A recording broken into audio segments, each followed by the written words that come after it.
It's going to get a lot worse. You guys ain't seen nothing yet. You know, wait till you see how much worse it's going to be in a year or two. There's going to be more unemployment, and then you're going to start to see prices really go up as the dollar collapses in value and food gets a lot more expensive. Healthcare. Wait, time out. You're still saying that the government is totally the only person to blame. However, corporations are still complicit in their guilt if they're the ones that are doing what's ever cheaper for their shareholders. Look, a lot of people on Wall Street acted recklessly, and they should have been held accountable. They should have been allowed to lose money. They shouldn't have been bailed out. But my question is, why did they do these foolish things? You know, President Bush said Wall Street got drunk. He was right. They were all stinking drunk. But the question was, where did they get all that alcohol? Why were they drunk? But you're blaming the alcoholic for being enabled. No, I'm blaming the bartender for liquoring them up. I'm blaming Alan Greenspan. I'm blaming the Fed and the government for doing it. Aren't they both at guilt, though? They're both at guilt, and you're just saying, no, only one is at guilt. I'm not excusing them, but I'm saying that if you want to stop the behavior, you got to go to Washington. You got to cut it off at the source. And you can't say it's capitalism.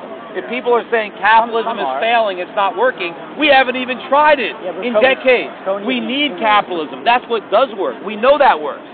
Right now, we have corporatism. 18 of the members of the board that have connections to the bailout. 18 members of the Federal Reserve Board that have connections to the Federal Reserve are sitting right now on companies that receive part of the $700 billion target bailout. What about the conflict of interest that exists between Wall Street and the Federal Reserve? No, you're 100% right. It's a disgrace. You know, when I was on television, when they first proposed, I was against CARP. I said, look, if there's a bank that is going to fail, you let it fail. You let the shareholders lose money. Let the bondholders lose money. Because if you bail them out now, it's a moral hazard, and we're just going to get more of that bad behavior in the future. You know, capitalism means private losses and private profits.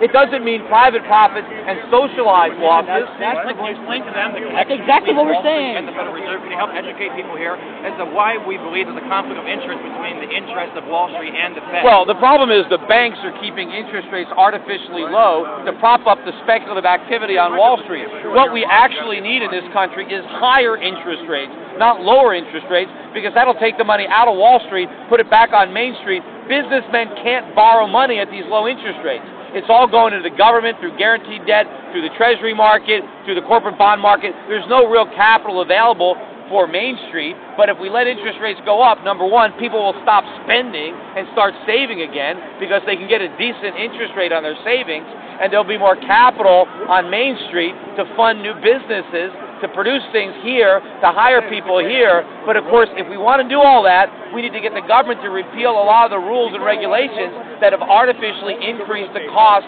of doing business and hiring people in this country.